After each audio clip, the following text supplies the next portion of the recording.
The term one-year wonder is most commonly used in the NFL just due to how often we see them. Peyton Hillis, Josh Gordon, Robert Griffin III, just to name a few. And while it's far less common to see them in basketball, it still has its fair share. So today, I want to look at the biggest one-year wonder from the last 10 seasons. If you guys like the content, smash the like button, smash the subscribe button. Let's go for 4 likes on today's video, and let's get into it. We're going to kick things off by going back to 2012, where I think we have quite possibly the biggest one-year wonder of the entire video.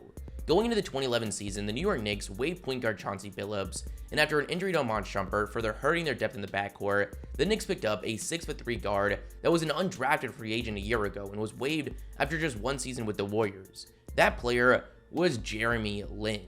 Lin was never expected to see too much time on the court. In fact, his time with the Knicks started off in the G League, but after dropping 28 and 20 points, he was quickly called up. He played just 55 minutes through the first 23 games of the Knicks season, but with injuries piling up and the Knicks having lost 11 of their last 13 games, Mike D'Antoni decided to give Lin a shot. His first big role came in February against the New Jersey Nets, where he would go off for 25 points, 5 rebounds, and 7 assists. Solid, but he was just getting started. Over the next 7 games, he would average 25 and 10, shooting 51% from the field and 39% from 3. In a matter of just a few weeks, Jeremy Lin took over the basketball community like few players ever had. Knicks stadiums became filled with Jeremy Lin jerseys. He was the biggest name in basketball for a brief point in time. Linsanity was born. Not only was he putting up numbers, the Knicks were winning games. In that 7-game stretch, the Knicks rattled off 7 wins in a row. Now, Lin would end up coming down to earth after that, as in the next 20 games before going down with injury that cut his year short, he would average 16 points and 7 assists, shooting just 42% from the field. After the season ended, he would sign with the Rockets in free agency, and over the next couple years, between Houston, the Lakers, Charlotte, and Brooklyn, he was solid, averaging 13 points and 5 assists on okay efficiency, but never came close to reaching those crazy expectations set for him during the Linsanity era. By 2019, he wasn't able to land a new NBA deal. Now we go to 2013, and there really wasn't a one-year wonder that sticks out. You had a few guys that had short bursts of success around this time, Kenneth Faried, Chandler Parsons, but this wasn't their only impressive season, but it's really our only option. For 2014, I think it's pretty clear, and that's going to be the player that took home Rookie of the Year, Michael Carter-Williams. That season, Williams averaged 17 points, 6 rebounds, and 6 assists a game. Extremely impressive box score numbers that had a lot of people excited considering his size at 6'6" for the point guard position. Now in retrospect, seeing that he shot 41% from the field and just 26% from 3, there was definitely some reason to be concerned, but at the time, I would say there was way more excitement than anything else. Now he lasted just 1 season in Philly before getting traded to the Milwaukee Bucks, where it became pretty clear pretty quickly he wasn't going to be the star most hoped for after his rookie season. He would shoot just 38% from the field, and just 2 years later and 2 teams later, he was averaging just 6 points on atrocious efficiency. Since then, he's continued to bounce around the league. As a part of the Magic last season, he suffered an ankle injury that ended his season, and he was eventually waived and has yet to land a new deal. For 2015, no one really sticks out for the regular season, but I think 2 definitely do for the season as a whole.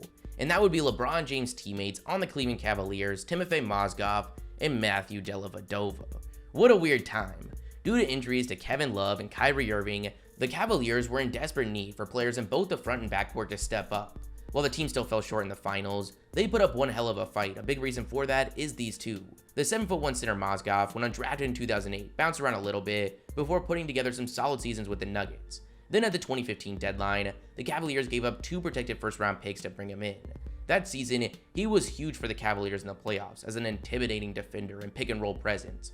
He averaged 11 points, 7 rebounds, and 2 blocks, starting in all 20 playoff games for the Cavs. Now, as you might remember, he ended up receiving one of the most egregious contracts in league history from the Lakers, getting a 4-year, $60 million deal, but that actually came after another year with the Cavs, the year they actually won the title, where he averaged less than 6 minutes a game. I truly can't comprehend what went through the Lakers' mind.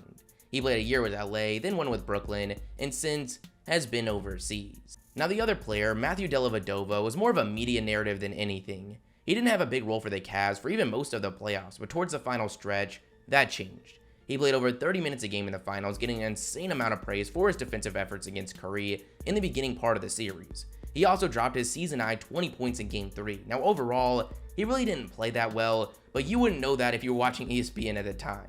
Since then, he's really just been an okay role player at best. Now we jump to the 2016 season where we see another 76ers rookie, and that was none other than Jahlil Okafor. Okafor absolutely dominated in his lone season at Duke on his way to becoming the 3rd overall pick in the draft. As a rookie, he looked the part. There's no other way to put it. On the back of his super impressive back to the basket game, he averaged 18 points and 8 rebounds, shooting over 50% from the field. But it was that same play style that eventually led to his downfall.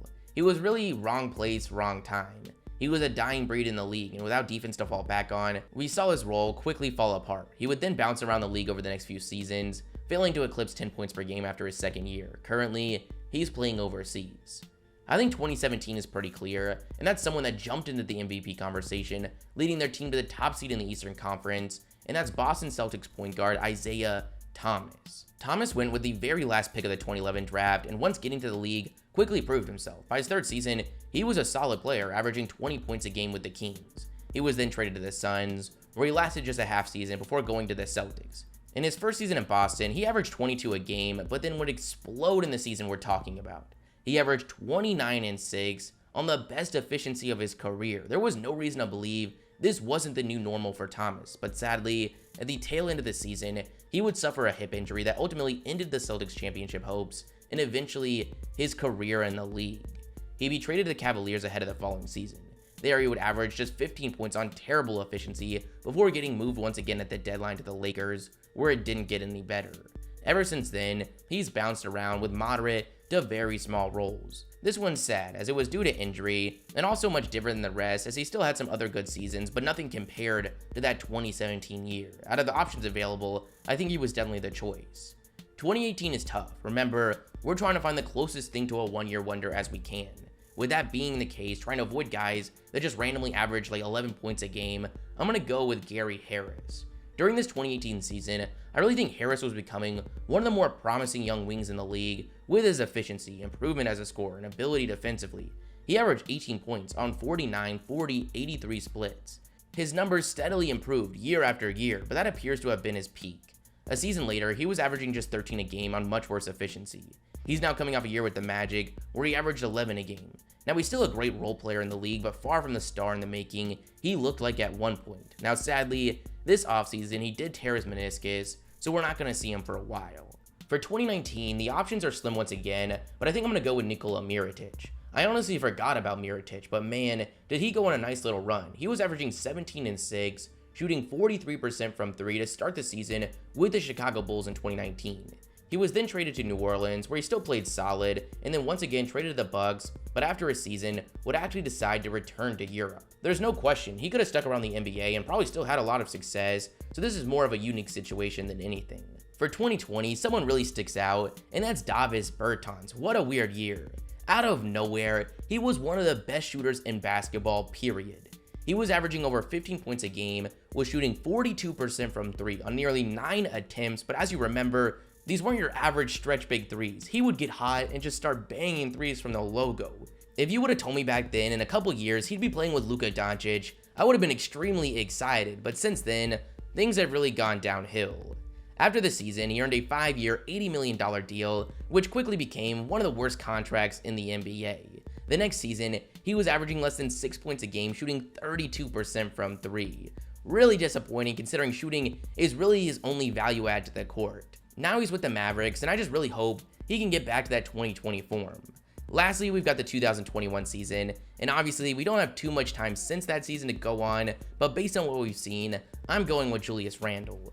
Randle took a massive jump in his second season in New York. He carried them to the playoffs. He made his first All-Star team, and even landed on the All-NBA second team, with him averaging 24 points, 10 rebounds, and 6 assists, shooting 41% from 3. That landed him a 4-year, $117 million deal to return to the Knicks, but I think everyone was disappointed with what we got out of him this past year. He went down to 20 points a game, but the real kicker was his terrible efficiency, going down to 41% from the field and 31% from 3. Things need to turn around in a big way for him not to go down as one of the biggest one-year wonders in league history. For obvious reasons, we can't do this past season, which is why I added 2012, so that's the end video, guys. You guys tell me your thoughts in the comments below. If you liked the video, smash the like button, smash the subscribe button, and I'll catch you guys next time. Peace.